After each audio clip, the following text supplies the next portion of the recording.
देखिए, बिहार में इसी साल विधानसभा चुनाव होने हैं। ओवैसी की पार्टी एमआईएम ने लालू यादव को गठबंधन के लिए प्रस्ताव भेजा था, लेकिन राजद के तरफ से गठबंधन को लेकर कोई निर्णय नहीं लिया गया। अब देखिए, बिहार एमआईएम अध्यक्ष एवं विधायक अख्तरुल इमान अपने समर्थकों के साथ राबड़ी आवास के पास पहुंच गए हैं। बड़ा सा बैनर भी है। एक बार फिर से गठबंधन का प्रस्ताव देने आए हैं। देखिए क्या लिखा हुआ है। लिखा है, सेकुलर वोटों के बिखराव को रोकने के लिए एमआईएम की ओर से ये पहल की जा रही है।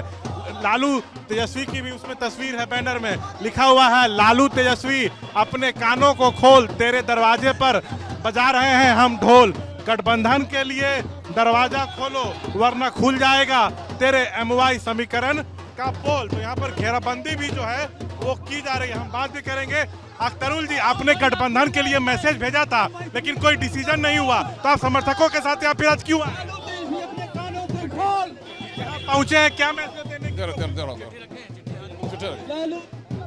दे रहे वही बोल रहे हैं एक के साथ। पहले जाने दीजिए माता। ये बोल रहे हैं हम आगे चलकर बात करेंगे। देखिए, ओवैसी को बीजेपी की बी टीम बताती है आरजेडी एवं महागठबंधन के अन्य दल, लेकिन इन लोगों का कहना है कि हम बी टीम नहीं है। हम लोग चाहते हैं कि सेकुलर वोटों का बिखराव नहीं हो, इसलिए अलायंस चाहते हैं आरजेडी से। ऐसा एमआईएम का मानना है। ये लोग कह रहे हैं कि अगर हम अलग से लड़ेंगे तो वोटों का बिखराव होगा और इससे एनडीए को लाभ हो जाएगा। इसलिए हम लोग चाहते हैं कि हम लोगों की एंट्री महागठबंधन में हो, लेकिन वो होता दिख नहीं रहा है। अब हम बात करने की कोशिश करेंगे। सर आइए, हम अपने कैमरा पर्सन निरंजन से कहेंगे कि तस्वीरें दिखाएं अख्तरुल इमान राबड़ी आवास की तरफ बढ़ते हुए। ये सर, ये आप लोग मार्च कर रहे हैं, क्या मैसेज देने की कोशिश है? देखिए, लालू तेजस्वी अपने कानों को खोल, तेरे दरवाजे पे बज रहा है ढोल। गठबंधन के लिए दरवाजा खोल वरना खुल जाएगा तेरे माई समीकरण का पोल। चलिए, अलायंस नहीं हुआ तो क्या अलग अलग लड़ेंगे? यकीनन है कि हम लोग आज मैसेज देने के लिए आए हैं। चूंकि गरीबों की आवाज सुनी नहीं जाती है, दलितों की आवाज सुनी नहीं जाती है। कहीं मीडिया चैनलों के मार्फत तेजस्वी यादव साहब ने कहा है, कि हमें नहीं पता है कि एमआईएम ने कोई प्रस्ताव दिया है। पर्दा छोड़िए, इसको जाने दीजिए।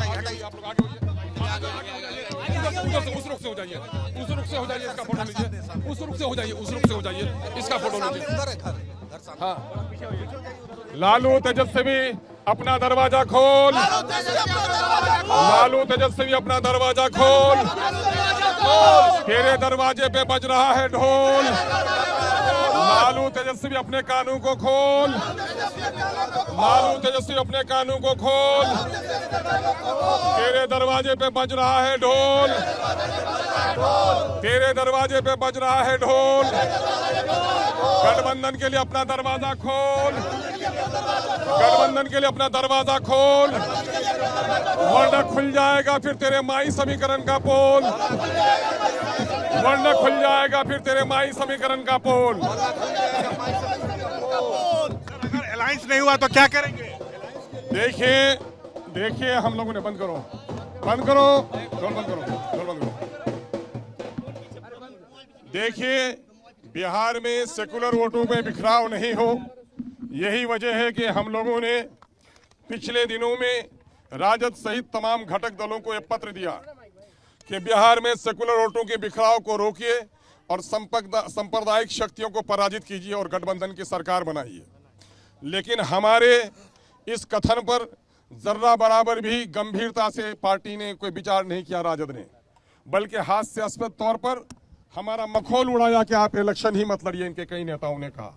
हालांकि हम लोगों ने अपना पत्र देने के बाद इनके कई निकटतम विधायकों के जरिए से मैसेज दिया कि हम आसमान के तारे नहीं मांग रहे हैं, हम मंत्री पद नहीं मांग रहे हैं, हम आपसे सिर्फ इतना कहना चाहते हैं कि हमारे लिए बिहार में 6 सीटों को सुरक्षित कर दीजिए और अगर सरकार बन जाती है तो सीमांचल डेवलपमेंट काउंसिल बनाकर सीमांचल को विशेष पैकेज दीजिए। अगर आपकी सरकार बन जाती है तो दलितों और पिछड़ों को और अल्पसंख्यकों को उनकी आबादी के अनुपात में तमाम तर मामलों में उनकी हिस्सेदारी तय कीजिए। यही मांग हमने किया था, लेकिन पार्टी ने गंभीरतापूर्वक इस पर कोई विचार नहीं किया। और हम इसलिए याद दिलाने के लिए आए हैं कि 2005 में राजद को बहुमत नहीं मिल पाया, जिसकी वजह से बिहार में सरकार बनाना उनके लिए कठिन प्रश्न था। ऐसे वक्त में 29 विधायकों के साथ जीतकर दिवंगत नेता रामविलास पासवान साहब ने एक प्रस्ताव दिया था कि आप अपने पार्टी के ही किसी मुस्लिम चेहरे को आप मुख्यमंत्री बना दो, हम समर्थन दे देंगे। लेकिन खेद का मामला है, वो राजद जो सेकुलरिज्म की बात करती है, वो राजद जो बीजेपी के खिलाफ बात करती है, वो बीजेपी वो राजद जो समाजी इंसाफ की बात करती है, वो राजद जो मई समीकरण पर टिकी हुई है, उसने भाजपा के हाथों में बिहार को जाने दिया, लेकिन किसी मुस्लिम नाम पर ये तैयार नहीं हुए। अगर 2005 में ये किसी मुस्लिम को मुख्यमंत्री बना देते तो यहाँ नीतीश और भाजपा की गंदी सरकार, ये सांप्रदायिक सरकार कदम नहीं जमा सकती थी। आज भी इस परिस्थिति करीब करीब 2005 की तरह है। इसलिए जबकि हमारे 4 विधायकों को इसने तोड़ डाला, फिर भी हमने अपने सीने पर पत्थर रखकर पार्टी को प्रस्ताव दिया इंडिया गठबंधन को कि हमें भी शामिल कर लीजिए ताकि सेकुलर वोटों का बिखराव नहीं हो। आपने ऐसे लोगों को साथ लिया है जो लोग कल तक बीजेपी में थे, लेकिन एमआईएम जो हमेशा बीजेपी के खिलाफ लड़ती रही है, ऐसे लोगों को साथ लेने में आपको दिक्कत क्यों है? इससे साफ जाहिर होता है 2005 में किसी मुस्लिम मुख्यमंत्री के नाम पर तैयार न होना, 2025 में एमआईएम को पत्र देने के लिए आए हैं। ये पत्र आदरणीय लालू जी के और खिदमत में हम देने के लिए आए हैं। ये है हमारा पत्र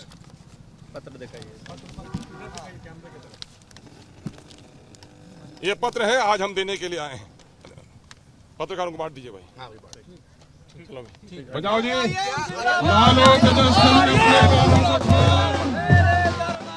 तो देखिए, यहाँ पे ये चिट्ठी देने के लिए आए हैं, गठबंधन करना है इसलिए। लेकिन रावड़ी आवाज की आपको तस्वीरें दिखा रहे हैं, गेट बंद है, यहाँ पे सुरक्षा जो है वो बढ़ा दी गई है। अख्तरुल ईमान कह रहे हैं कि ये आखिरी कोशिश हमने की है गठबंधन के लिए। अब देखते हैं राजद का इस पर क्या निर्णय होता है। कैमरा पर्सन निरंजन के साथ मैं शशांक कुमार, एबीपी न्यूज पटना।